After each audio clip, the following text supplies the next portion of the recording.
نستعينه ونستغفره ونعوذ بالله من شرور أنفسنا ومن سيئات أعمالنا من يهده الله فلا مضل له ومن يضلله فلا هادي له وأشهد أن لا إله إلا الله وحده لا شريك له وأشهد أن محمدا عبده ورسوله يا أيها الذين آمنوا اتقوا الله حق تقاته ولا تموتن إلا وأنتم مسلمون يا أيها الناس اتقوا ربكم الذي خلقكم من نفس واحدة وخلق منها زوجها وبث منهما رجالا كثيرا ونساء واتقوا الله الذي تساءلون به والأرحام إن الله كان عليكم رقيبا يا أيها الذين آمنوا اتقوا الله وقولوا قولا سديدا يصلح لكم أعمالكم ويغفر لكم ذنوبكم ومن يطع الله ورسوله فقد فاز فوزا عظيما أما بعد فإن خير الحديث كتاب الله وخير الهدي هدي محمد صلى الله عليه وسلم وشر الأمور محدثاتها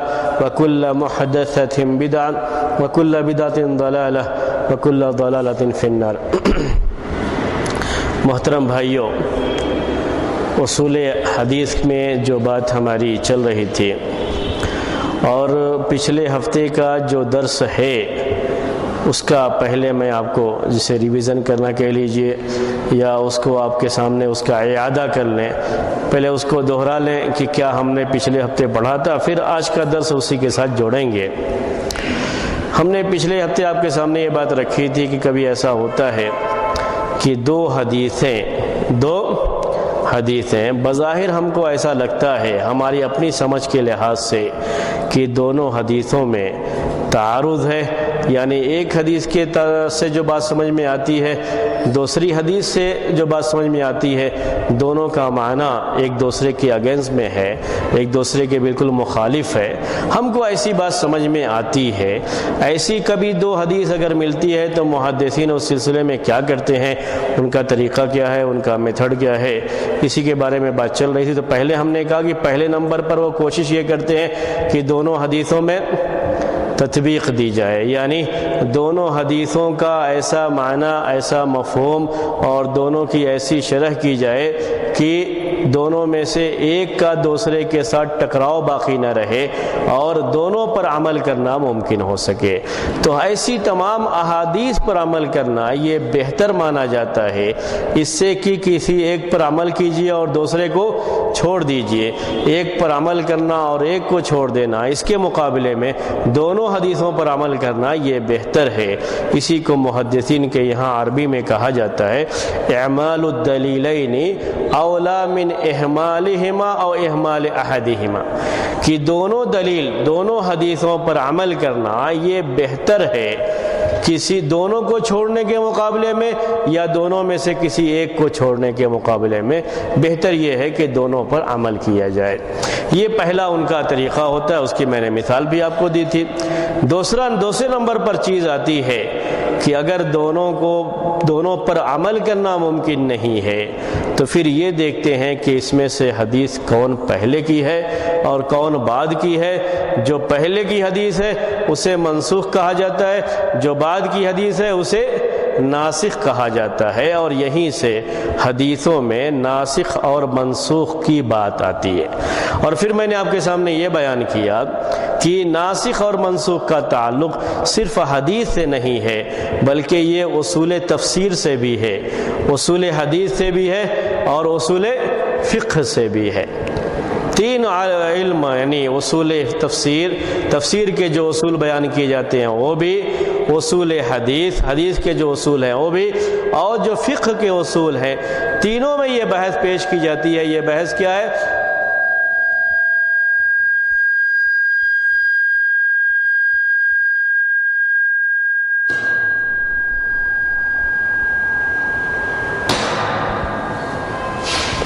تینوں میں یہ بحث پیش کی جاتی ہے جس کو ہم نسخ کہتے ہیں، ناسخ اور منسوخ کہتے ہیں، تو ناسخ اور منسوخ کی یہ بحث تینوں میں ہوتی ہے۔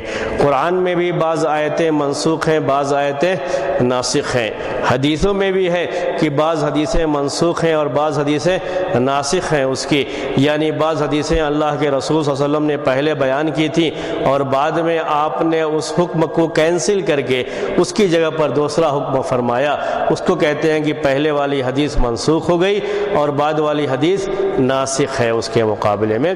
تو یہ ناسخ منسوخ کا تعلق اس سے بھی ہے، تو چونکہ قرآن سے بھی ہے، حدیث سے بھی ہے، اور اصول فقہ کا تعلق قرآن سے بھی ہے اور حدیث سے بھی ہے۔ دونوں قرآن اور حدیث سے دلیل کیسے لی جائے، پوری طریقے کو کہا جاتا ہے اصول فقہ۔ اس لحاظ سے اصول فقہ میں بھی یہ بات آتی ہے کہ ناسخ اور منسوخ کسے کہتے ہیں، ناسخ کون سی آیتیں ہیں، منسوخ کون سی آیتیں ہیں، ناسخ کون سی حدیث ہے، منسوخ کون سی حدیث ہے۔ اور یہ بحث بھی آتی ہے کہ جب تک ناسخ اور منسوخ نہ معلوم ہو، آواز کم کر لیں، تھوڑی آواز کم،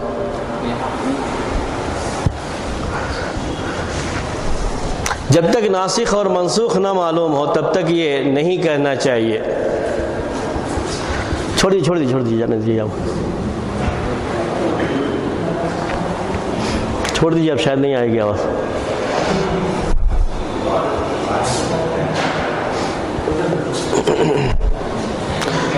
نہیں، چھوڑ دیجیے ابھی آرام سے، انشاءاللہ اب نہیں آئے گی لگ رہا ہے، واللہ اعلم۔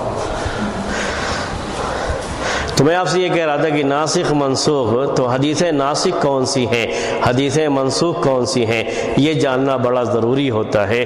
اس لیے بھی ضروری ہے کہ اگر کوئی حدیث صحیح ہے لیکن وہ حدیث منسوخ ہے تو اس حدیث پر عمل نہیں کیا جا سکتا۔ جس کو یہ نہیں معلوم رہے گا کہ یہ حدیث منسوخ ہے، تو صرف اس وجہ سے کہ حدیث صحیح ہے، صحیح بخاری میں ہے، صحیح مسلم میں ہے، آدمی کہے گا حدیث صحیح ہے تو اس پر عمل ہونا چاہیے، تو یہ غلط ہو جاتا ہے۔ اسی لیے ناسخ اور منسوخ کا جاننا بڑا ضروری قرار دیا جاتا ہے۔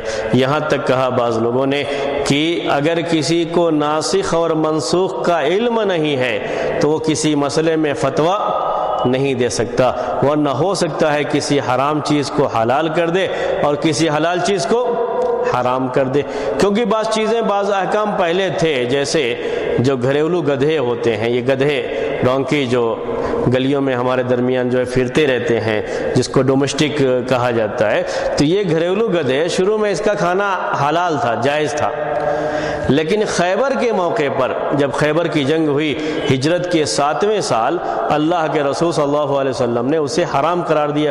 اس کے پہلے صحابہ کرام کھاتے تھے، تو اگر کوئی آدمی وہ حدیث لے کر کے آ جائے جس میں یہ بیان ہے کہ پہلے تو گدھے کا گوشت کھاتے تھے اس لیے گدھے کا گوشت کھانا جائز ہے، کوئی یہ پیش کرے تو یہ غلط ہے، کیونکہ شروع میں یہ گوشت کھانا جائز تھا، اور 7ویں ہجری میں یعنی خیبر کی جنگ کے سال اللہ کے رسول صلی اللہ علیہ وسلم نے اس سے منع فرما دیا۔ یہ ناسخ اور منسوخ کا علم ہے، جب تک یہ علم نہ ہو تب تک کوئی بھی شخص کسی مسئلے میں حکم نہیں بیان کر سکتا، فتویٰ نہیں دے سکتا۔ اچھی طرح سے اس کا علم ہونا چاہیے کہ حدیث کون سی ناسخ ہے اور کون سی منسوخ ہے۔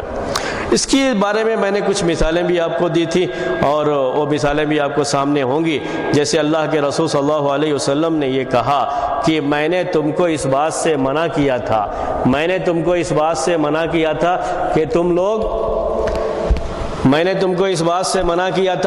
لوگ قبروں کی زیارت کرو، قبروں کی زیارت کرنے سے میں نے منع فرمایا تھا تم کو، اور میں اب تم سے یہ کہتا ہوں کہ تم قبروں کی زیارت کرو، قبروں کی زیارت کرنا جائز ہے، شروع میں نے منع کیا تھا تم کو۔ یہ مثال بھی میں نے دی تھی آپ کو۔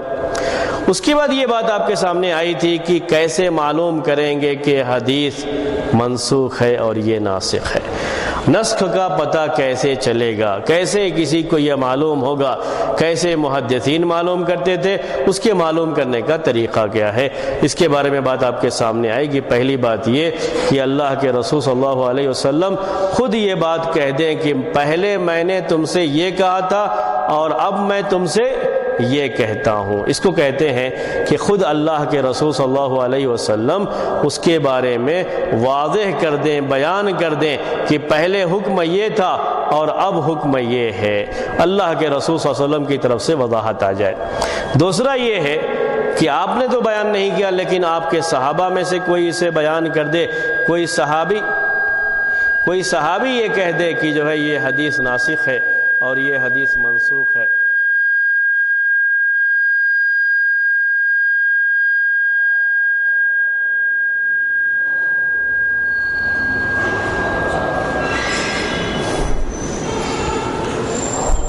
کوئی صحابی یہ کہہ دے کہ یہ حدیث ناسخ ہے اور یہ حدیث منسوخ ہے، ایسا بھی ہو سکتا ہے۔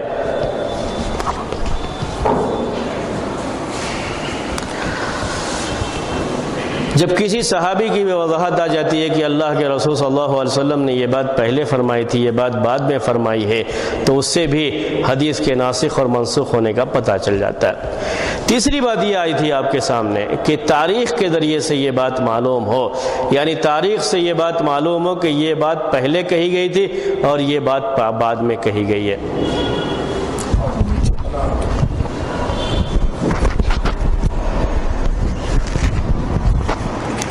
تاریخ کے ذریعے سے یہ بات آ جائے کہ یہ حدیث پہلے تھی اور یہ حدیث بعد میں ہے، اس سے بھی یہ بات واضح ہو جاتی ہے۔ اور تاریخ جیسے یہ بات کہی جائے کہ یہ بات اللہ کے رسول صلی اللہ علیہ وسلم نے فتح مکہ کے موقع پر کہی تھی، اور یہ بات جب آپ حج کرنے گئے تھے تب آپ نے یہ بات کہی تھی، تو حج کرنا آپ کا بعد میں تھا، مکہ اس سے پہلے فتح ہوا ہے، تو جو بعد کی حدیث ہے اسے ناسخ کہا جائے گا، جو پہلے کی حدیث ہے اسے منسوخ کہا جائے گا۔ لیکن یہ سب کب ہوگا؟ جب دونوں حدیثوں میں تطبیق دینا ممکن نہ ہو، جب دونوں حدیثوں پر عمل کرنا ممکن نہ ہو، ورنہ پہلے نمبر پر یہی ہے کہ دونوں حدیثوں پر اگر عمل کرنا ممکن ہے تو دونوں حدیثوں پر عمل کریں گے، ناسخ اور منسوخ کی بات نہیں کہیں گے۔ آخری بات آپ کے سامنے یہ آئی تھی اجماع کے تعلق سے، اور میں نے یہ بات بتائی تھی کہ اجماع خود کبھی ناسخ نہیں بن سکتا، اس لیے کہ اجماع ہمیشہ اللہ کے رسول صلی اللہ علیہ وسلم کی وفات کے بعد ہوگا، وفات کے پہلے نہیں ہو سکتا، آپ کے زمانے میں نہیں ہو سکتا۔ اور جب اجماع یہ آپ کی وفات کے بعد ہوگا اور ناسخ اور منسوخ کا پورا معاملہ آپ کی وفات تک ہے، جیسے ہی آپ کی وفات ہو گئی ناسخ منسوخ کا سلسلہ بند ہو گیا۔ حجۃ الوداع میں جب یہ آیت نازل ہوئی الیوم اکملت لکم دینکم واتممت علیکم نعمتی، دین جب مکمل ہو گیا تو اس کے بعد پھر کوئی ناسخ منسوخ کی بات نہیں رہی، وہیں سے نسخ کا باب ختم ہو جاتا ہے، نسخ کا دروازہ وہاں سے بند ہو جاتا ہے، بعد میں کسی چیز کو منسوخ نہیں کیا جا سکتا۔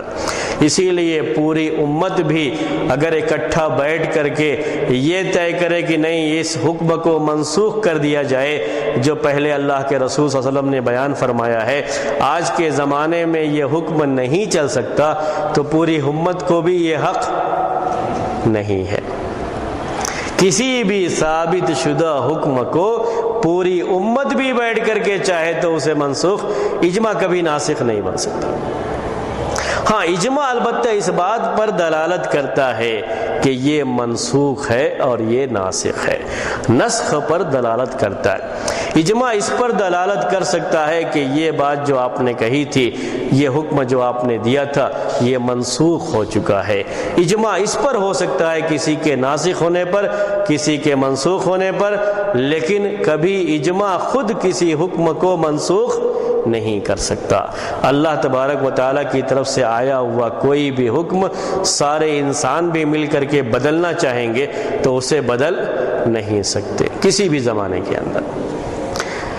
اب ایک آخری بات اس بحث کی، اب یہاں سے ذرا غور کیجئے گا، چونکہ یہ بحث زیادہ اہم تھی اس لیے میں نے پھر سے دوبارہ آپ کے سامنے اس کو پورا جو ہے بیان کیا اور اب جوڑ رہا ہوں اس سے۔ صحابی کوئی روایت کرتا ہے، کوئی حدیث روایت کرتا ہے صحابی، مسئلے کو اچھی طرح سمجھنے کے لیے اس کی شکل کو اپنے ذہن میں لائیے، پوری جو ہے کیا شکل بنتی ہے مسئلے کی۔ ایک صحابی جن کا اسلام بعد میں ہے، فرض کر کے ہم چلتے ہیں کہ 7 ہجری میں ہجرت کے 7ویں سال ایک صحابی اسلام لائے اور انہوں نے ایک حدیث روایت کی اللہ کے رسول صلی اللہ علیہ وسلم سے، جیسے ابو ہریرہ رضی اللہ تعالی عنہ ہے، مثال کے ساتھ ہم چلتے ہیں، یہ اسلام پہلے قبول کیے تھے لیکن ہجرت کر کے آئے تھے، ہجرت کے 7ویں سال خیبر کی جنگ جب چل رہی تھی اسی موقع پر یہ آئے تھے. تو اس چیز پر سب کا اتفاق ہے کہ مدینے میں یہ آئے تھے ہجرت کے 7ویں سال. اس کے بعد اللہ کے رسول صلی اللہ علیہ وسلم صرف 3 سال زندہ تھے، اور ان سے پہلے بہت سارے صحابہ مسلمان ہو چکے ہیں اور اللہ کے رسول صلی اللہ علیہ وسلم کے ساتھ رہتے. تو میں ایک مثال پیش کر رہا ہوں. آپ فرض کر لیجئے عمر بن خطاب رضی اللہ تعالی عنہ ایک حدیث روایت کرتے ہیں اور ایک دوسری حدیث روایت کرتے ہیں ابو ہریرہ رضی اللہ تعالی عنہ، اور دونوں حدیثیں ایک دوسرے کے اگینسٹ میں معلوم ہوتی ہیں. ایک روایت کس کی ہے؟ عمر بن خطاب رضی اللہ تعالیٰ عنہ کی، اور ایک روایت ہے ابو ہریرہ رضی اللہ تعالیٰ عنہ کی. تو کیا ہم یہ کہہ سکتے ہیں کہ ابو ہریرہ رضی اللہ تعالیٰ عنہ چونکہ بعد میں اسلام قبول کیے ہیں، اس لیے ان کی روایت، ان کی حدیث ناسخ ہوگی، اور عمر بن خطاب چونکہ پہلے سے مسلمان ہیں اس لیے ان کی روایت پہلے مان کر کے تاریخ کے لحاظ سے اسے منسوخ مانا جائے گا؟ ہاں، کیا ہم ایسا کہہ سکتے ہیں یا نہیں کہہ سکتے؟ نہیں کہہ سکتے. صورت سمجھ میں آئی آپ کو پوری شکل؟ ایک صحابی کا اسلام بعد میں ہے اور ایک صحابی کا اسلام پہلے. لازمی طور پر اس صحابی نے وہ حدیث بعد میں سنی ہے جب اسلام قبول کیا ہے یا اللہ کے رسول صلی اللہ علیہ وسلم کے پاس ہجرت کر کے آیا ہے تب وہ بات سنی ہے، اور ایک پہلے اسلام قبول کیے ہوئے ہے. تو کیا پہلے اسلام قبول کرنے والے کی حدیث کو ہم منسوخ کہیں گے اور جو بعد میں اسلام قبول کیا ہے اس کو ناسخ کہیں گے؟ تاریخ کی حیثیت سے کیا ہم ایسا کہہ سکتے ہیں؟ کیا یہ صحیح ہوگا یا صحیح نہیں ہوگا؟ آپ سوچ کے بولیے. ہاں،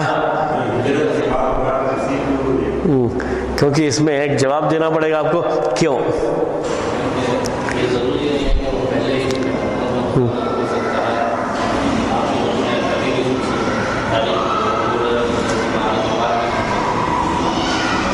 تو جو پہلے اسلام قبول کیے ہیں ان کی حدیث لازمی طور پر پہلے ہوگی، اور جو بعد میں اسلام قبول کیے ہیں ان کی حدیث لازمی طور پر بعد میں ہوگی. ایسا کچھ نہیں ہے.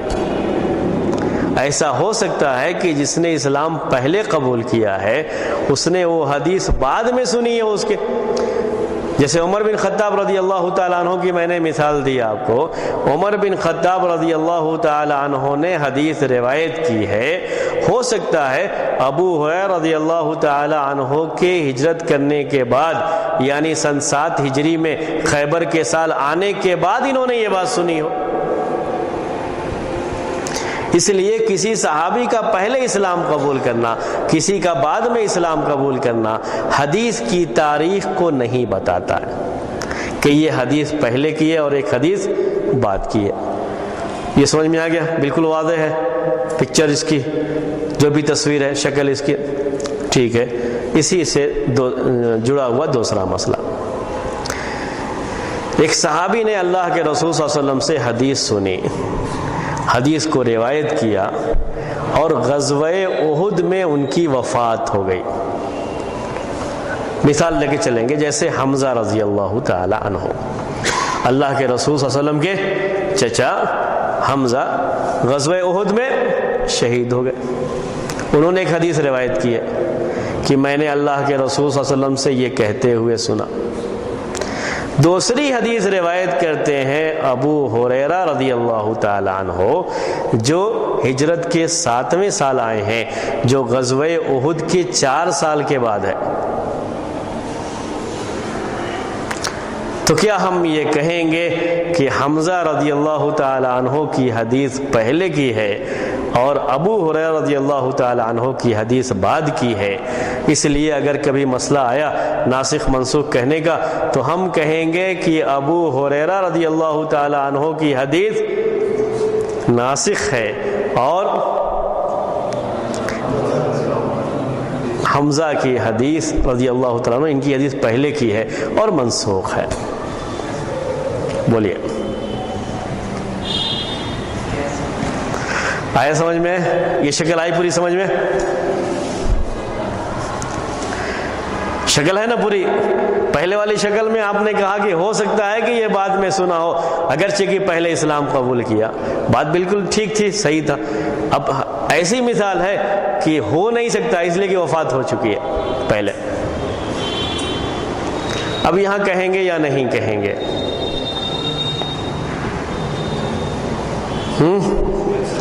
کہہ سکتے ہیں کہ یہ پہلے کی ہے اور یہ بعد کی ہے. اب محدثین اس کے بارے میں زیادہ سوچتے ہیں کہ وہ کہتے ہیں کہ اس میں بھی نہیں کہیں گے، اس میں بھی نہیں کہیں گے کہ ابو ہریرہ رضی اللہ تعالی عنہ والی حدیث بعد کی ہے، ہم اس میں بھی نہیں کہیں گے. صرف ایک ہی شکل ہے کہنے کی. وہ شکل کیا ہے کہ ابو ہریرہ رضی اللہ تعالی عنہ اپنی حدیث میں یہ وضاحت کریں کہ میں نے سنا ہے یا میں آپ کے ساتھ تھا اور میں نے دیکھا ہے.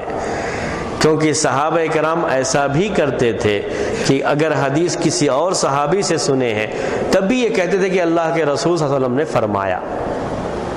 یعنی میں نے سنا یہ تو نہیں کہتے کیونکہ نہیں کہہ سکتے، لیکن یہ کہتے تھے کہ اللہ کے رسول صلی اللہ علیہ وسلم نے یہ فرمایا ہے یا اللہ کے رسول صلی اللہ علیہ وسلم نے یہ کیا ہے. ان کو معلوم ہے جس صحابی نے بتایا بالکل یقین ہے ان کی بات پر، اور اسی اعتماد کی وجہ سے وہ کہتے ہیں کہ اللہ کے رسول صلی اللہ علیہ وسلم نے یہ فرمایا یا یہ کیا ہے. اس لیے اس میں بھی نہیں کہہ سکتے. ہو سکتا ہے کہ ابو ہریرہ رضی اللہ تعالیٰ عنہ جو اسلام بعد میں قبول کر کے بعد میں آئے ہیں لیکن حدیث کسی ایسے صحابی سے سنی ہو جو شروع میں اسلام قبول کیا.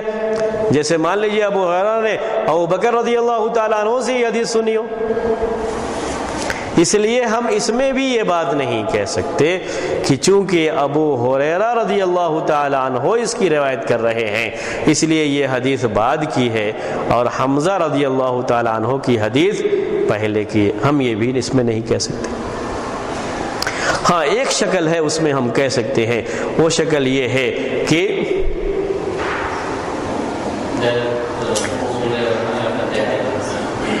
ایک شکل ہے جس میں ہم یہ کہہ سکتے ہیں، جس میں ابو ہریرہ رضی اللہ تعالیٰ عنہ یہ کہتے ہیں کہ میں نے اللہ کے رسول صلی اللہ علیہ وسلم کو یہ کہتے ہوئے سنا ہے اور باقاعدہ اس کی تاریخ بھی بیان کرتے ہیں، یا میں بھی اس میں تھا، میں بھی اس میں تھا، اس موقع پر تھا جب یہ واقعہ پیش آیا. اب میں آپ اس کو ایک واقعی مثال پیش کرتا ہوں، یعنی جو واقعی معنی میں پیش آیا اللہ کے رسول صلی اللہ علیہ وسلم کے زمانے میں. ایک بڑی مشہور حدیث ہے. وہ حدیث یہ ہے کہ اللہ کے رسول صلی اللہ علیہ وسلم 4 رکعت والی نماز آپ نے پڑھائی تو 2 رکعت پر سلام پھیر دیا. مشہور حدیث ہے، نہیں بار بار سنے ہوں گے آپ، لیکن اس میں اصول حدیث کا ایک بڑا اہم مسئلہ آتا ہے، اس کی سمجھنے کی ضرورت پڑتی ہے کہ اللہ کے رسول صلی اللہ علیہ وسلم نے 4 رکعت والی نماز 2 رکعت پڑھائی. روایت کون کرتے ہیں؟ ابو ہریرہ رضی اللہ تعالی عنہ. راوی اس کے یہی ہے کہ 4 رکعت والی نماز 2 رکعت پڑھا کر کے آپ چلے بھی گئے، جا کے باہر کھڑے بھی ہو گئے. صحابہ کرام کو ہمت نہیں ہو رہی تھی کہ آپ سے یہ کہیں کہ آپ نے 2 ہی رکعت نماز پڑھائی ہے. بڑی مشکل سے ایک صحابی جن کو ذل یدین کہا جاتا تھا وہ آگے بڑھ کر کے ہمت کر کے انہوں نے کہا کہ آپ نے نماز 4 رکعت کے بجائے صرف 2 رکعت پڑھی ہے. وہ یہ نہیں کہا کہ 2 رکعت نماز پڑھائی ہے، بلکہ یہ کہا کہ نماز کم کر دی گئی، آپ بھول گئے ہیں. کیونکہ صحابہ کو یقین تو نہیں ہے، ناسخ منسوخ کی بات ہی چل رہی ہے، وہ دور چل رہا تھا، تو ہو سکتا ہے کہ 4 رکعت والی نماز منسوخ کر کے 2 رکعت کر دی گئی ہو، ایسا ممکن ہے. اسی لیے پوچھنے کا انداز یہ رہا کہ نماز 2 رکعت کر دی گئی ہے یا آپ بھول گئے ہیں، کیا بات ہو گئی ہے؟ تو آپ نے کہا کہ نہ میں بھولا ہوں نہ نماز 2 رکعت کی گئی ہے. تب یقین سے کہا کہ یقیناً تب آپ بھول گئے ہیں، آپ سے جو ہے بھول ہو گئی ہے، آپ نے صرف 2 ہی رکعت پڑھایا ہے. پوری لمبی بات چیت ہوئی. اس کے بعد اللہ کے رسول صلی اللہ علیہ وسلم وہاں سے چلے آئے مصلی پر، اور 2 رکعت جو بچی ہوئی تھی 2 رکعت نماز پڑھا کر کے آپ نے سلام پھیرا، 2 سجدے سہو کیا، پھر سلام پھیرا. سجدہ سہو کیا، سلام پھیرا۔ کہنے کا مطلب کیا ہے کہ وہ 2 رکعت جو پہلے ہو گئی تھی اس کو باقی رکھا گیا، آپ نے پھر سے 4 رکعت نہیں پڑھائی بلکہ جو 2 رکعت رہ گئی تھی وہی پڑھا کر کے پھر سے آپ نے سلام پھیرا۔ پہلے والی نماز کو آپ نے شمار کیا، جبکہ بیچ میں بات چیت ہوئی ہے، اور اس کا مطلب کہ نماز کی حالت میں مان لیا گیا، اور نماز کی حالت میں اگر بات چیت ہو جائے تو نماز باطل ہو جاتی ہے۔ یہ ہے مسئلہ، بات سمجھ میں آئی؟ بعض فقہا کے یہاں یہ نماز اب باطل ہو جائے گی اور اس کو نئے سرے سے نماز پڑھنا پڑے گا، یعنی جو 2 رکعت پڑھی تھی پہلے وہ 2 رکعت اب اس کا شمار نہیں ہوگا، بیچ میں بات چیت ہو گئی اس کی، اب شمار نہیں ہوگا، اب نئے سرے سے اسے بولیے آ کر کے پوری نماز پڑھے گی۔ اس کو مثال سے سمجھنا ہے تو دوسری مثال لے لیجئے۔ ایک آدمی نماز پڑھ رہا ہے، نماز پڑھتے ہوئے 2 رکعت نماز پڑھا، ہوا خارج ہو گئی، جائے گا وضو کرے گا اور آ کر کے 2 پڑھے گا یا 4 پڑھے گا؟ پوری 4 پڑھے گا آ کر کے۔ اب جو پہلے کی تھی وہ تو نماز ختم۔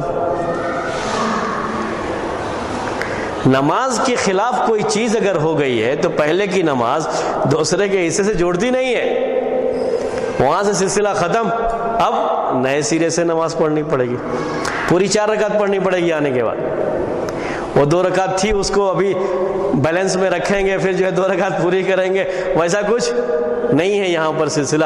یہاں پر یہی ہے کہ پوری جگہ 4 رکعت دوبارہ پڑھنی پڑے گی۔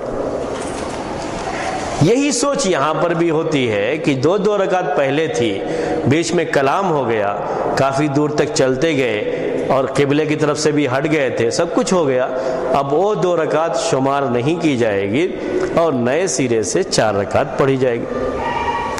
بعض فقہا کی یہ رائے، بعض فقہا کی یہ رائے، لیکن یہ حدیث ان کے خلاف جاتی ہے کہ اللہ کے رسول صلی اللہ علیہ وسلم نے، جبکہ صحیح بخاری اور صحیح مسلم کی یہ حدیث ہے کہ آپ نے 2 رکعت پڑھائی تھی، پھر آ کر کے آپ نے 2 ہی رکعت پڑھائی، یعنی اس 2 رکعت کو بھی آپ نے شمار کیا، صحابہ کرام کی بھی، اپنی بھی، اور آپ نے بھی کلام کیا تھا، ذوالیدین نے بھی کلام کیا تھا، اور دیگر صحابہ جن سے آپ نے پوچھا کہ کیا ذوالیدین صحیح کہہ رہے ہیں تو انہوں نے کہا ہاں صحیح کہہ رہے ہیں، سب نے کلام کیا۔ کلام کر لینے سے نماز کا جو پہلے کا حصہ تھا وہ باطل نہیں ہوا ہے، آپ نے اسی پر اس کو رکھا۔ تو جو لوگ کہتے ہیں کہ یہ نماز اب باطل ہو گئی، اس کو پوری 4 رکعت پڑھنی پڑے گی، وہ کیا کہتے ہیں کہ یہ حدیث پہلے کی ہے۔ یہی اب وہ سمجھنے کی بات ہے آپ کو، ناسخ منسوخ کہتے ہیں، یہ حدیث منسوخ ہو چکی ہے، یہ حدیث پہلے کی ہے۔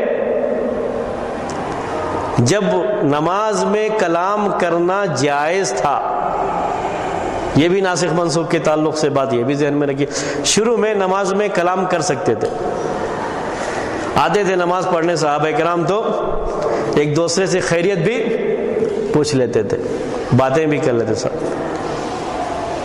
بعد میں یہ کلام کرنا حرام قرار دیا گیا ہے، تو کہتے ہیں یہ حدیث پہلے کی، جب کلام کرنا جائز تھا اس لیے کلام کرنے سے کوئی فرق نہیں پڑا، اور آ کر کے اللہ کے رسول صلی اللہ علیہ وسلم نے اسی 2 رکعت کو سامنے رکھ کر کے جو پہلے پڑھی ہوئی تھی اسی پر جو ہے بنا کرتے ہوئے 2 رکعت اور پڑھی، اور 4 رکعت نماز اس طریقے سے پوری ہوئی ہے۔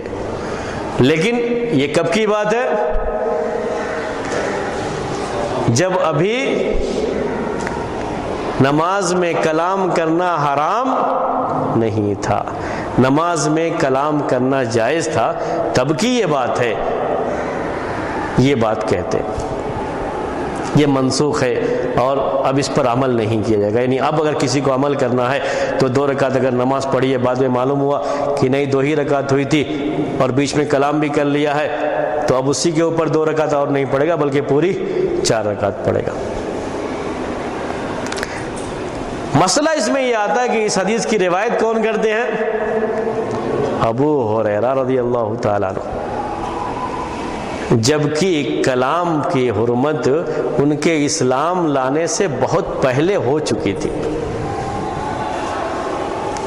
تو اس کا مطلب یہ ہوا کہ یہ حدیث تو بعد کی ہے، پہلے کی نہیں ہے۔ تو یہ کہنا غلط ہو گیا کہ یہ حدیث منسوخ ہے۔ منسوخ نہیں ہو سکتی۔ کیوں نہیں ہو سکتی؟ اس لیے کہ اس کی روایت کرنے والے کون ہیں؟ ابو ہریرہ رضی اللہ تعالیٰ عنہ ہیں، اور بعض روایتوں میں ایسا لفظ استعمال کیا ہے جس سے یہ پتہ چلتا ہے کہ وہ اس میں موجود تھے۔ ہو سکتا ہے کسی اور صحابی سے سنے، وہ سوال بھی آتا ہے۔ جیسے وہ کہتے ہیں صلی بنا، کہتے ہیں صلی بنا، اس کا معنی اردو میں ہوا کہ اللہ کے رسول صلی اللہ علیہ وسلم نے ہم کو نماز پڑھائی۔ ان کے یہ الفاظ بتا رہے ہیں کہ وہ نماز میں شریک تھے۔ تو لازمی طور پر یہ واقعہ 7 ہجری یا اس کے بعد کا ہے، پہلے کا نہیں ہے۔ اور کلام کی حرمت، کلام کا حرام ہونا نماز میں، اس سے بہت پہلے یہ حکم آ چکا تھا۔ اس لیے یہ نہیں کہا جائے گا کہ یہ حدیث منسوخ ہے۔ اب یہ بات سمجھ میں آئی آپ کو؟ کسی صحابی کا اسلام کے لحاظ سے بعد میں ہونا اور کسی کا پہلے ہونا، اس کا بھی تعلق ہوتا ہے اس مسئلے سے۔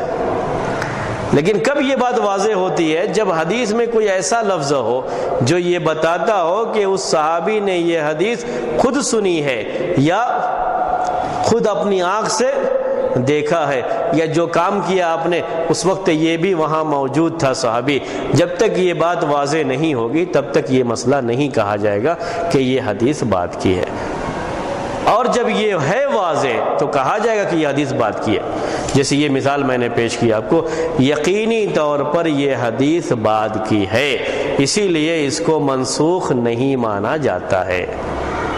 یہی کہا جائے گا کہ اگر کوئی شخص 2 رکعت پڑھ کر کے سلام پھیر دیا ہے اور بیچ میں بات بھی کر لیا ہے، لیکن یہ سوچ کر کے سلام پھیرا تھا کہ رکعت پوری 4 ہو گئی ہے، غلطی سے ایسا ہوا تھا، تو یہ کلام جو نماز پوری ہو جانے کے تصور کے بعد ہے، یہ نماز کو باطل نہیں کرتا، کیونکہ وہ سلام پھیرنے کے بعد اس نے کلام کیا، وہ نماز کو باطل نہیں کرتا ہے، اور اسی پہلے والی نماز پر ہی اپنی نماز کو پوری کرے گا۔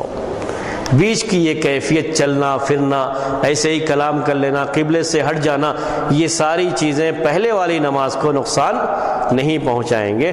ابو ہریرہ رضی اللہ تعالیٰ عنہ کی حدیث اس پر دلالت کرتی ہے۔ اسی بھی نسخ سے متعلق بحث تھی تو میں نے آپ کے سامنے اسے بھی پیش کر دیا۔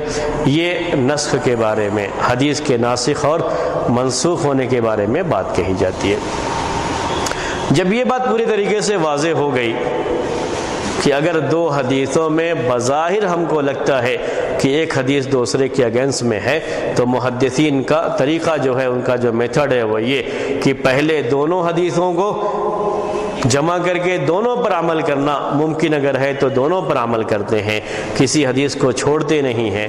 یہی ان کا اصل طریقہ ہے اور یہی صحیح طریقہ، صحیح منہج ہے، اور اسی منہج میں فرق ہوتا ہے دوسرے تمام مبتدعہ اور اہل سنت کے درمیان، کہ اہل سنت ساری احادیث پر عمل کرتے ہیں، کسی حدیث کو چھوڑ کر کے کسی پر عمل کرنا یہ ان کے یہاں طریقہ نہیں ہوتا۔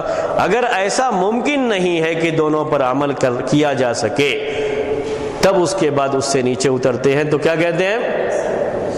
ناسخ اور منسوخ کی بات کہتے ہیں کہ یہ حدیث ناسخ ہے اور یہ حدیث منسوخ ہے۔ جب یہ بھی ممکن نہ ہو پتہ لگانا کہ یہ ناسخ ہے اور یہ منسوخ ہے، تب اس کے بعد والا جو اسٹیپ ہے وہ یہ کہ ایک حدیث کو دوسرے پر ترجیح دیتے۔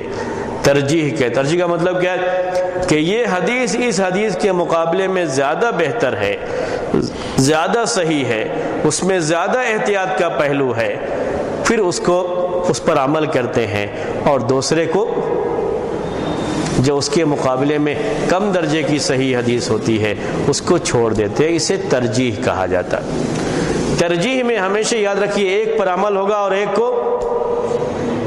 کو چھوڑ دیا جائے گا۔ ایسے ہی ناسخ منسوخ میں بھی ہے، ناسخ پر عمل ہوگا، منسوخ کو چھوڑ دیا جائے گا۔ اور جو پہلا اسٹیپ، اس میں دونوں پر عمل کرنا ہوگا، دونوں پر، بعض حالات کے لحاظ سے اس پر عمل اور بعض حالات کے لحاظ سے اس پر عمل، دونوں پر عمل ہوتا ہے۔ تو تیسرا اسٹیپ یہی ہے کہ ایک حدیث کو دوسری حدیث پہ ترجیح دی جائے۔ ترجیح دینے کے طریقے کتنے ہیں وہ بڑی تفصیل سے بیان کیے جاتے ہیں، اور یہ 100 سے بھی زائد ہے۔ کتنے؟ 100۔ ایک کو دوسرا، یہ اس کے مقابلے میں بہتر ہے۔ جو طریقے اور وجہیں اور اسباب بیان کرتے ہیں وہ کتنے ہیں؟ 100 سے بھی زیادہ ہیں۔ اس لیے ہم یہاں بحث میں آپ کے سامنے وہ سب نہیں بیان کریں گے، لیکن باتوں کے درمیان کبھی آپ سنتے رہتے ہیں بعض چیزیں، تو وہ چیزیں میں چاہتا ہوں کہ آپ کے سامنے پیش کروں۔ کبھی کبھی آپ سنیں گے، کبھی خاص طریقے سے فقہ وغیرہ کی کلاس میں کبھی کہتے ہیں کہ یہ مثبت ہے اور یہ نافی ہے۔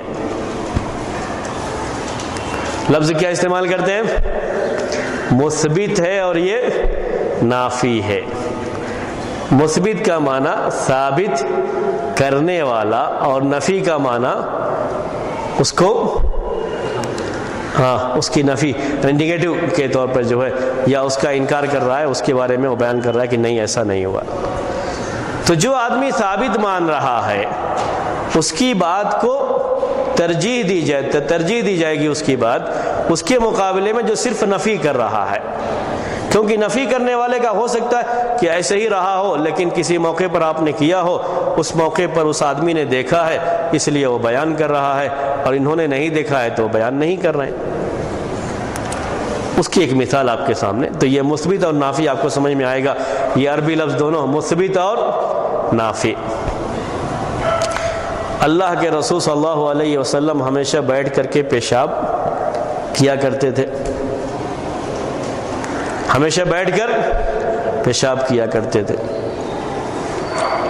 عائشہ رضی اللہ تعالیٰ عنہ یہی جانتی ہے، انہوں نے ایسے ہی دیکھا آپ کو پیشاب کرتے ہوئے، تو انہوں نے یہ کہا اپنی حدیث میں کہ اگر تم سے کوئی کہتا ہے کہ آپ نے کھڑے ہو کر کے پیشاب کیا تو اس کی بات نہ مانو۔ تو کھڑے ہو کر کے پیشاب کرنے کی یہ کیا کر دی ہے؟ نفی کر دی، اس کو کہتے ہیں نفی کرنا، کہ آپ نے کھڑے ہو کر کے پیشاب نہیں کیا۔ اس کے مقابلے میں حذیفہ بن یمان رضی اللہ تعالی عنہ یہ حدیث روایت کرتے ہیں کہ انہوں نے ایک مرتبہ اللہ کے رسول صلی اللہ علیہ وسلم کو کھڑے ہو کر کے پیشاب کرتے ہوئے دیکھا ہے۔ جب یہ ساتھ میں تھے اور جو ہے ایک قوم کا جہاں پہ کوڑا کرکٹ پھینکتے ہیں وہاں سے آپ کا گزر ہوا، تو آپ نے وہاں پہ کھڑے ہو کر کے پیشاب کیے۔ یہ بھی صحیح بخاری کی حدیث ہے، یعنی بالکل صحیح حدیث ہے یہ کہ آپ نے کھڑے ہو کر کے وہاں پیشاب کیا۔ اب یہاں پر کیا آتی ہے بات؟ یہ مثبت ہیں، کون؟ حذیفہ بن یمان، اسی کو مثبت کہتے ہیں، یعنی یہ ثابت کر رہے ہیں کہ آپ نے کھڑے ہو کر کے پیشاب کیا ہے۔ اس کے مقابلے میں عائشہ رضی اللہ تعالیٰ عنہ یہ کیا ہے؟ نافی ہے، یعنی نفی کر رہی ہے، انکار کر رہی ہے۔ اس کے مقابلے کی یہ روایت ہے۔ تو جو نفی کر رہی ہیں ان کی بات اپنی جگہ پر ہے، لیکن جو ثابت کر رہے ہیں کسی بات کو ان کی روایت کو ان پر ترجیح دیا جائے گا۔ تو یہاں ہم کہیں گے کہ حذیفہ بن یمان رضی اللہ تعالی عنہ کی یہ بات اپنی جگہ پر درست ہے۔ عائشہ رضی اللہ تعالی عنہ نے دیکھا نہیں، اس لیے انہوں نے کہا کہ آپ نے نہیں کیا ہے، انہوں نے دیکھا، ثابت کیا ہے اس کو، تو ان کی روایت قابل قبول ہے، اسے قبول کر لیں گے، اس کو ترجیح دیں گے۔ یہ ترجیح کی شکلیں ہیں، اس میں سے میں نے آپ کو یہ مثال۔ تو ایک بڑا اہم مسئلہ ہوتا ہے کہ مثبت کو کس پر مقدم کریں گے؟ نافی پر مقدم کریں گے۔ لیکن یہ سب چیزیں کب ہیں؟ جب دونوں میں تطبیق دینا ممکن نہ ہو، تبھی یہ ترجیح کی بات ہے، ورنہ ترجیح کا مسئلہ نہیں آتا محدثین کے یہاں۔ اب یہاں ممکن نہیں ہے، کیوں ممکن نہیں ہے تطبیق دینا؟ بالکل ایک دوسرے کے اپوزٹ ہے، دونوں میں سے کوئی ایک چیز ہو سکتی ہے، دونوں نہیں ہو سکتی۔ عربی میں اسے نقیض کہا جاتا ہے، اسی لیے نقیض میں کبھی بھی دو میں سے ایک ہی ہو سکتا ہے، دونوں نہیں ہو سکتا کبھی بھی۔ یہ فین آپ کے سامنے ہے، فین یا تو چل رہا ہوگا یا حرکت کر رہا ہوگا، دونوں ایک مرتبہ نہیں ہو سکتا، یعنی چل رہا ہوگا یا ساکن ہوگا۔ میں نے جو کیا دونوں کا معنی ایک ہی ہے اصل میں، جو لفظ استعمال کیا، یا تو یہ فین کھڑا ہے بالکل ایسے ہی یا حرکت کرے گا۔ اگر کوئی ایک کہتا ہے کہ نہیں وہ فین اس وقت حرکت کر رہا تھا، دوسرا کہہ رہا نہیں اس وقت وہ بالکل ساکن تھا، کھڑا تھا، حرکت نہیں کر رہا تھا، تو دونوں میں سے کسی ایک کی بات صحیح ہو سکتی ہے۔ اس میں کبھی بھی دونوں پر عمل نہیں کیا جا سکتا، دونوں میں سے کسی ایک کو ہی صحیح مانا جا سکتا ہے۔ یہ بات تو ایسی صورت میں بات کس کی آتی ہے؟ ترجیح دینے کی آتی ہے۔ تو ترجیح میں یہ بات دیکھی جاتی ہے کہ مثبت کون ہے اور نافی کون ہے۔ تو نفی کرنے والا اپنے علم کے لحاظ سے نفی کر رہا ہے کہ ایسا نہیں ہوا ہے، اور جس نے دیکھا ہے وہ کبھی ایک آدھ مرتبہ ہوا، اس نے دیکھا ہے تو اس کی بات وہاں پر مان لی جاتی ہے، اس کی بات تسلیم کر لی جاتی ہے۔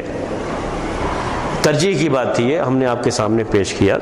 ویسے یہ مرحلہ عام طریقے سے حدیثوں میں آتا نہیں ہے، حدیثوں میں تطبیق دینے کا معاملہ اسی پر معاملہ حل ہو جاتا ہے، نیچے کی ضرورت نہیں پڑتی ہے۔ ترجیح کی بات جو محدثین کی یہاں خاص طریقے سے آتی ہے، کبھی حدیث کے لحاظ سے بھی ترجیح دیتے ہیں کہ ایک حدیث صحیح بخاری اور صحیح مسلم دونوں میں ہے، اور ایک حدیث صرف صحیح بخاری میں ہے، تو اس حدیث کا درجہ اونچا ہے جو صحیح بخاری اور صحیح مسلم دونوں میں ہے۔ ایک حدیث صحیح بخاری میں، ایک حدیث صحیح مسلم میں، اس حدیث کا درجہ اونچا ہے جو صحیح بخاری میں۔ ایک حدیث صحیح تو ہے لیکن صحیح بخاری اور صحیح مسلم میں نہیں ہے، تو جو حدیث صحیح بخاری اور صحیح مسلم میں ہے اس کا درجہ اونچا ہے اس حدیث کے مقابلے میں جو اگرچہ کی صحیح ہے لیکن صحیح بخاری اور صحیح مسلم میں نہیں ہے۔ ترجیح دینے کی بات آئے گی تو اس حدیث کو ترجیح دیں گے جو صحیح بخاری اور صحیح مسلم میں۔ تو ترجیح دینے کے لیے میں نے آپ سے کہا کہ 100 سے زائد شکلیں ہیں، اتنی ساری شکلیں ہونے کے باوجود بھی اگر ایسا کہیں لگے کہ دو حدیثوں میں ہم ایک دوسرے پر ترجیح بھی نہیں دے سکتے، یعنی ایک راجح اور ایک مرجوح نہیں کہہ سکتے، تو آخری نمبر پہ جو آخری سٹیپ ہے جس کی نوبت نہیں آتی ہے وہ ہے محدثین کیا کہتے ہیں؟ التوقف۔ ان دونوں حدیثوں پر عمل کرنے سے رک جائیں گے، دونوں میں سے کسی پر بھی عمل نہیں کریں گے۔ ترتیب کیا بنی؟ جو پہلا تھا جس کو ہم نے کہا تطبیق دیا جائے، اس میں دونوں پر عمل کیا جاتا ہے۔ دوسرے نمبر پہ ناسخ اور منسوخ، اس میں ناسخ پر عمل کیا جاتا ہے، منسوخ کو چھوڑ دیا جاتا ہے۔ تیسرے نمبر پر تھا راجح اور مرجوح، اس میں راجح پر عمل کیا جاتا ہے اور مرجوح کو چھوڑ دیا جاتا ہے۔ چوتھے نمبر پر توقف ہے، یعنی دونوں حدیثوں کو چھوڑ دیتے ہیں۔ توقف کا مطلب دونوں حدیثوں پر عمل نہیں کریں گے، جب تک ہم کو کچھ بات سمجھ میں نہ آئے کہ یہ راجح اور یہ مرجوح، تب تک دونوں پر عمل نہیں کریں گے۔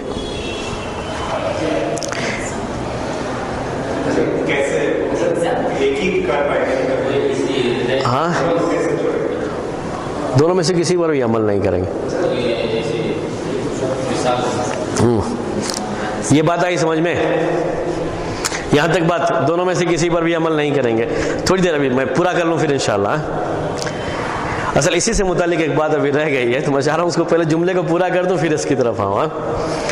امام احمد بن حنبل کی سلسلے میں رائے یہ ہے کہ دونوں کو چھوڑنے کے بجائے دونوں پر عمل کریں گے،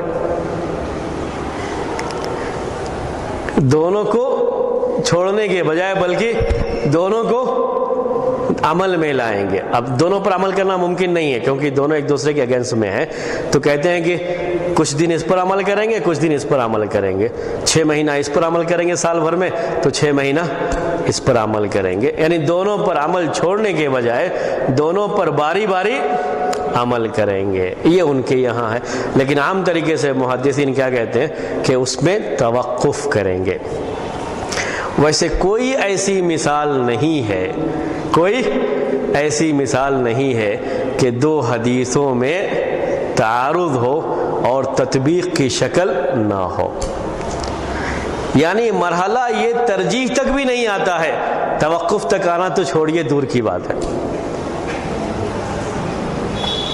بات سمجھے گا آپ؟ اس لیے ایسی کوئی مثال پیش بھی نہیں کی جا سکتی آپ کو کہ دونوں پر عمل نہیں کریں گے۔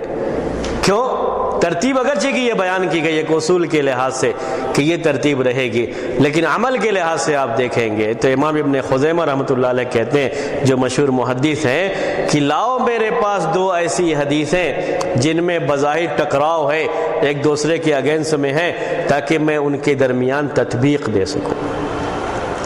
کوئی ایسی دو حدیث ایسی ہے ہی نہیں جس میں ٹکراؤ ہو اور تطبیق کی شکل ممکن نہ ہو۔ پہلا جو اسٹیپ ہے وہی مسئلہ حل ہو جاتا ہے، اس کے نیچے آنے کی ضرورت نہیں پڑتی ہے۔ ٹھیک ہے؟ یہ تو یہ توقف تک مسئلہ نہیں آتا، اس لیے آپ اس کے بارے میں، مثال کے بارے میں نہ سوچئے، وہاں تک مسئلہ نہیں آتا۔ اگر آپ کو ایسے ہی کچھ فرضی مثال چاہیے تو میں پیش کر کے سمجھا سکتا ہوں، اگر آپ سمجھنے کی حد تک چاہتے ہیں تو۔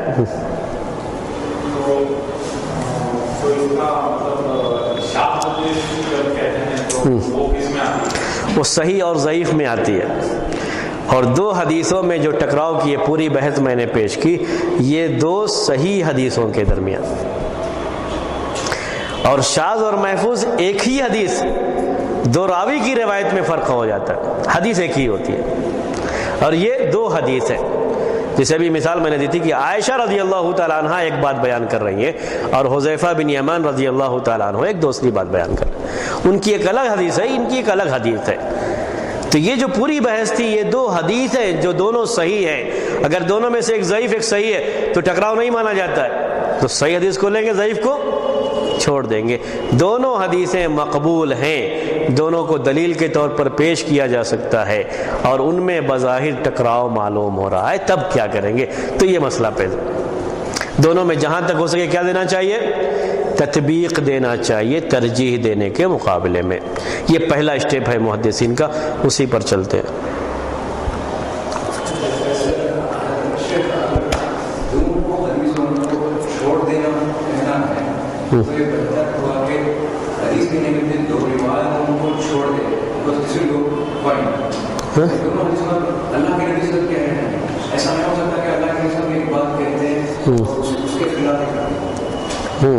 تو بہتر ہے کہ ہم یہ کہیں کہ دونوں روایتوں کو چھوڑ دیں۔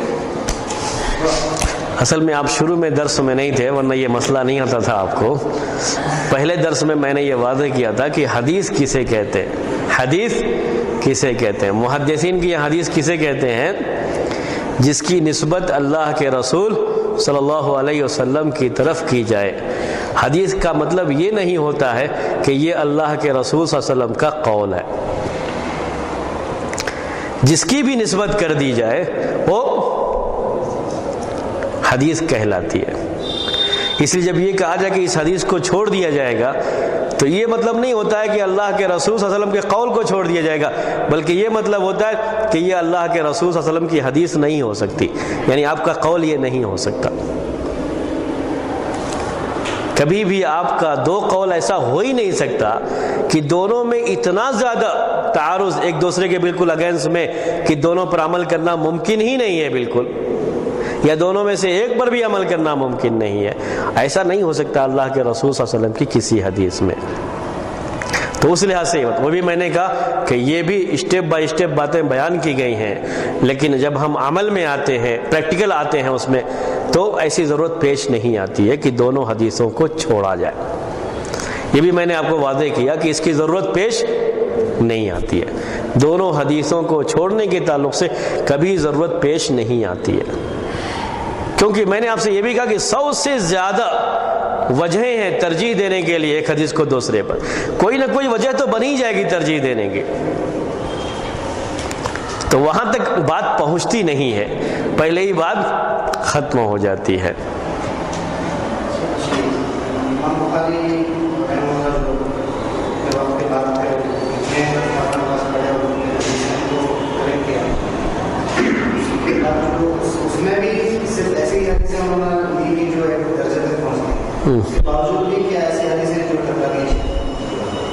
کس میں؟ نہیں، یہ صحیح بخاری صحیح مسلم کا مسئلہ نہیں ہے، کسی کتاب کا مسئلہ نہیں ہے۔ ہاں یہ تو یہ اصل کسی کتاب کا مسئلہ نہیں ہے، کس کا مسئلہ ہے؟ اللہ کے رسول صلی اللہ علیہ وسلم کی طرف نسبت کر کے جو حدیثیں روایت کی جاتی ہیں ان احادیث کا مسئلہ ہے، وہ کسی بھی کتاب میں ہو، کتاب سے اس سے کوئی یہ نہیں ہے۔ وہ امام بخاری رحمۃ اللہ علیہ بھی جانتے ہیں، اسی لیے امام بخاری رحمۃ اللہ علیہ اس کا معنی اسی لحاظ سے پیش بھی کرتے ہیں کہ یہاں اس حدیث کا مطلب یہ ہے، اسی لحاظ سے وہ خود اس کو پیش کرتے ہیں۔ کبھی دونوں حدیثوں کو خود پیش کر دیتے ہیں اور خود اس کے لحاظ سے کہ یہ اس سلسلے میں بہتر ہے عمل کرنے کے لحاظ سے۔ ایسی بعض جگہوں پہ صحیح بخاری میں بعض جگہوں میں اس چیز کو واضح بھی کر دیتے ہیں امام بخاری رحمۃ اللہ علیہ۔ میں آپ کو ایک مثال پیش کروں، امام بخاری رحمۃ اللہ علیہ نے یہ گھٹنا ہے، یہ گھٹنا اور یہ رال، یہ عورہ میں داخل ہے یا نہیں مردوں کے لیے،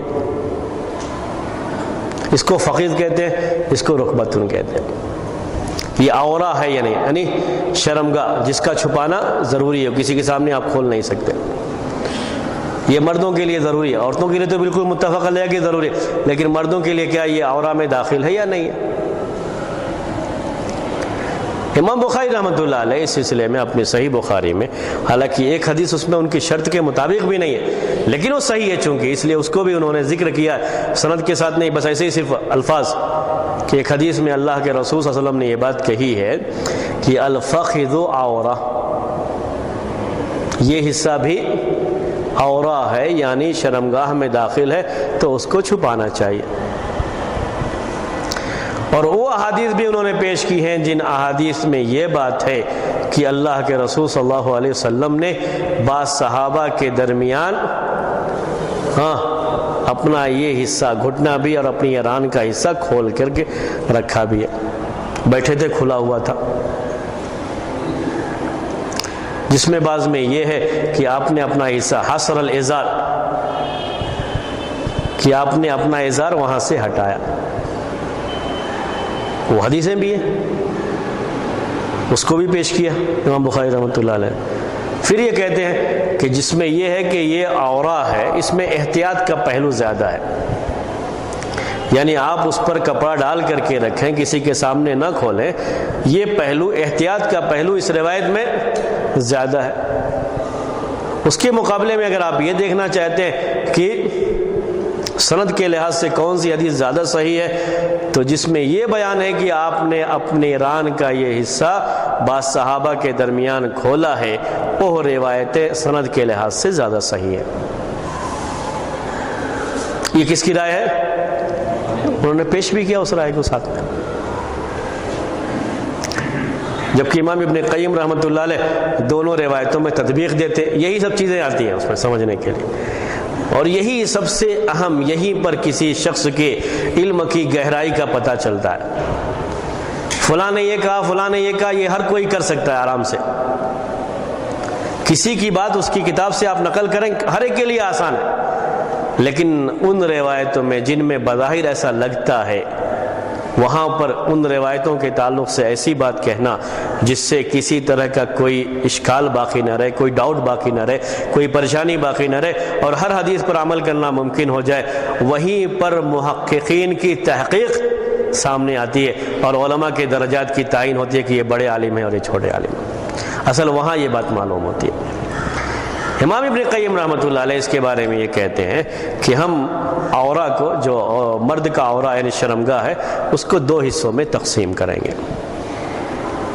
ایک یہ ہے، اس کو کہیں گے عورۃ مغلظہ، یعنی ایسی شرمگاہ جو کسی کے سامنے کسی وقت بھی مجبوری کے علاوہ، ڈاکٹر وغیرہ کو چھوڑ دیجئے، مجبوری کے علاوہ جو کھولا نہیں جا سکتا، وہ یہ حصہ ہے، ران سے لے کر کے شرمگاہ کا یہ حصہ، اس کو کسی کے سامنے نہیں کھولیں گے۔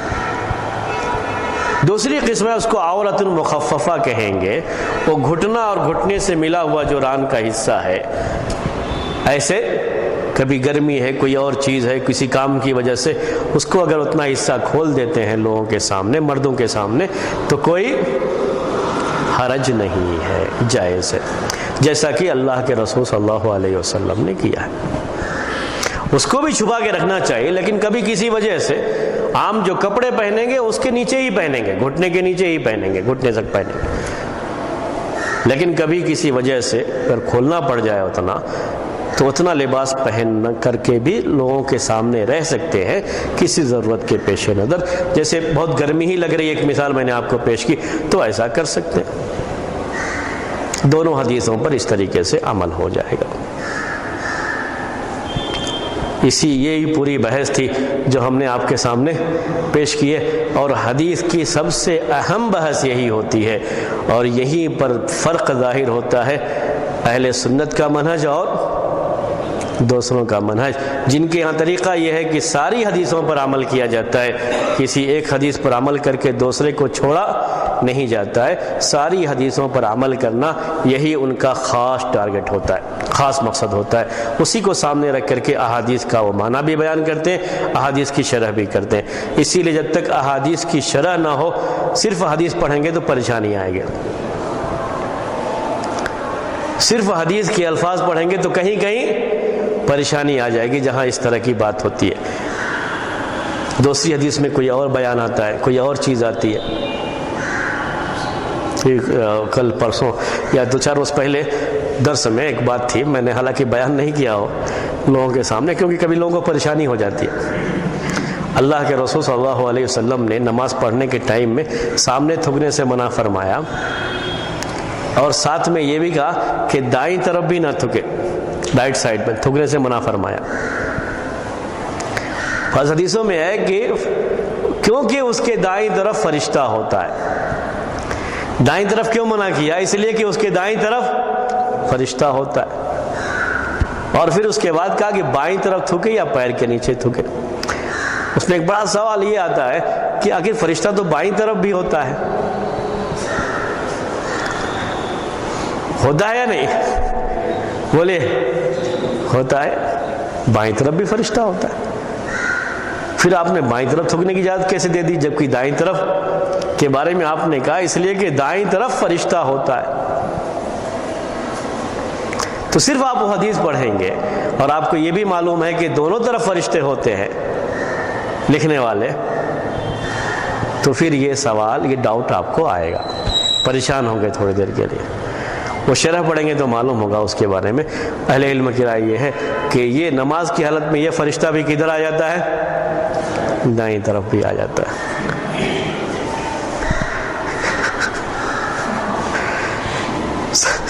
ایک بات یہ کہی گئی کہ نماز کی حالت میں وہ فرشتہ بھی دائیں طرف آ جاتا ہے. یا بعض لوگوں نے یہ بات کہی کہ چونکہ نماز کی حالت میں برائی لکھنے کا مسئلہ نہیں رہتا ہے، اس لیے وہ مسئلہ وہاں پہ اس کو رہنے کی ضرورت نہیں پڑتی ہے، اب صرف نیکی کا مسئلہ ہوتا ہے تو وہ فرشتہ ادھر رہتا ہے.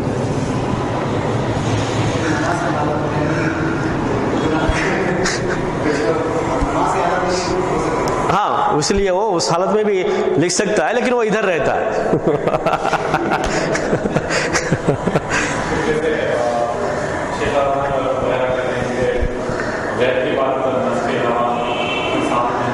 جی ہاں، یہی نص ہے. یہ اللہ کے رسول صلی اللہ علیہ وسلم کا یہ کہنا کہ اس کی دائیں طرف فرشتہ ہے، یہی نص ہے اس کے بارے میں.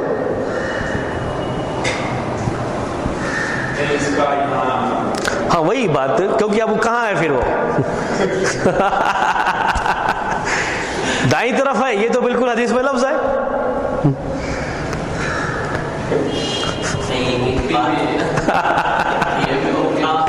وہی نص ہے اس کے بارے میں کہتے ہیں، وہی نص ہے کہ وہ ادھر چلا جاتا ہے.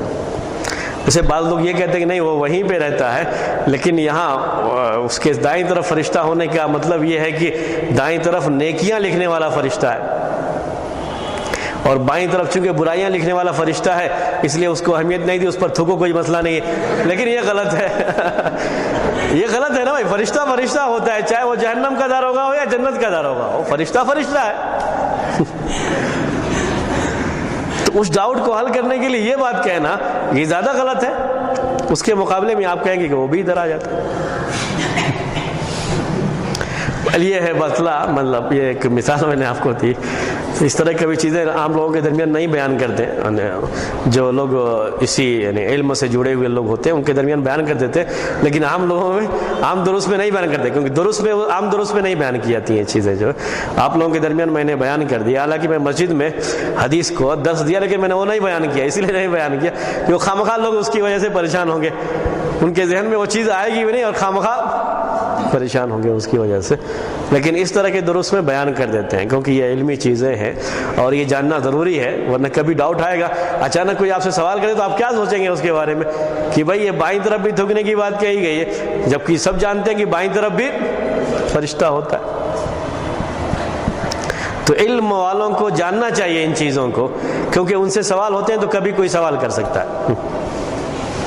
میں ایک سوال اس کے بارے میں دائیں طرف پتہ نہیں، مجھے لگتا ہے کہ شاید میں نے کبھی پڑھی تھی حدیث میں کہ دو حدیثیں شاید بخاری میں، ایک دائیں طرف کھڑے ہونا اور ایک حدیث شاید جو ایسے بولتے ہیں کہ کوئی چوز نہیں کریے، دونوں طرف کھڑے ہو سکتے ہیں، ایسا یعنی فضیلت کے لحاظ سے بولنا چاہ رہے ہیں ہم۔ دیکھیے اس میں ترتیب یہی ہے کہ امام کے پیچھے جو صف ہے وہ سب سے افضل صف، اس کے بعد والی صفوں کے لحاظ سے، اس کے بعد امام کے پیچھے بھی جو دائیں طرف کا حصہ ہے وہ بائیں طرف سے افضل ہے، افضلیت میں ترتیب یہی۔ لیکن امام کے پیچھے جو صف جو بائیں والا حصہ ہے، یہ حصہ اس کے بعد والی صف سے افضل ہے، چاہے وہ دائیں طرف ہی کیوں نہ ہو، اس لیے پہلے یہ سب پوری کریں گے، کیونکہ پہلی صف کا جو درجہ ہے وہ دوسری صف سے زیادہ ہے، چاہے وہ بائیں طرف ہی کیوں نہ ہو۔ یہ اپنی جگہ پر ہے مسلم، اس کو ذہن بس اتنا ہی ہے۔ تو ایسا نہیں کہ پہلے سب لوگ ایسے دائیں طرف کھڑے ہی ہو جائیں گے، یہ بائیں والا بعد میں نمبر آئے گا کہ یہ جو ہے افضل اور یہ نہیں، یہ دائیں افضل، لیکن اسی صف کے اندر اگر اس کے پیچھے والی صف ہو گئی ہے تو پھر یہ بائیں والی صف ہی اس سے افضل ہے۔ یہ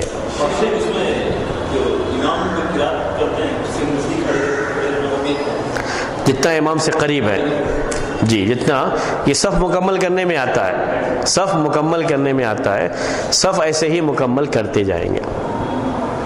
ایسا نہیں کہ کہیں اگر وہ صف دور چلی گئی ہے، اس کے جسٹ پیچھے کھڑے ہوں گے تو زیادہ قریب ہو جائیں گے، تو اس کو چھوڑ کے یہاں کھڑے ہونے کی کوشش کریں، یہ جائز نہیں ہے۔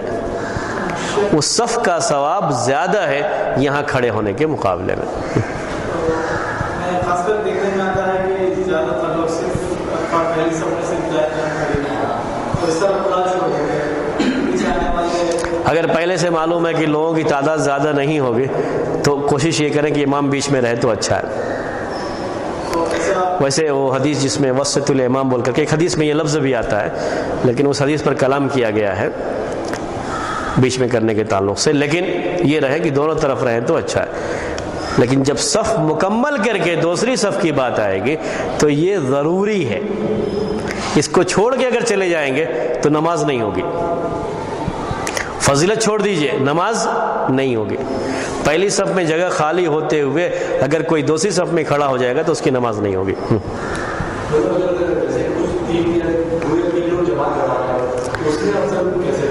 تین آدمی اگر جماعت بنا رہے ہیں تو امام آگے رہے گا، دو آدمی پیچھے رہیں گے۔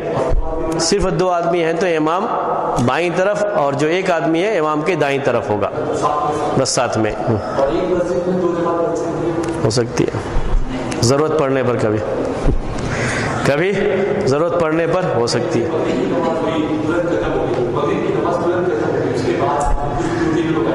جی ہاں، اگر بعد میں لوگ آئے اور اس کے لیے یہ اتنا رہتا ہے کہ یہ امام سے کوئی دشمنی یا جو ہے مسجد والوں سے کوئی دشمنی یا کسی سے کسی الگ جماعت بنانا یہ مقصد نہیں ہے، وہ جماعت ہی کے لیے آئے تھے، لیکن پہنچتے پہنچتے جماعت ختم ہو گئی تو دوسری جماعت کر کے پڑھ لے سکتے، تب تو جو ہے وہ نہیں کر سکتے وہاں پر، کیونکہ خامخواہ جھگڑے کا سبب بن جائے گا۔ ہاں وہ اسی لیے جھگڑے کا سبب بن جائے گا تو وہاں نہیں بنانا چاہیے، جھگڑے کا سبب نہیں بننا چاہیے۔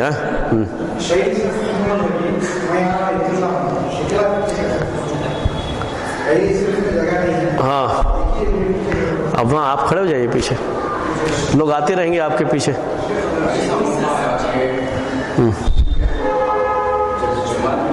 شریک ہوتے ہیں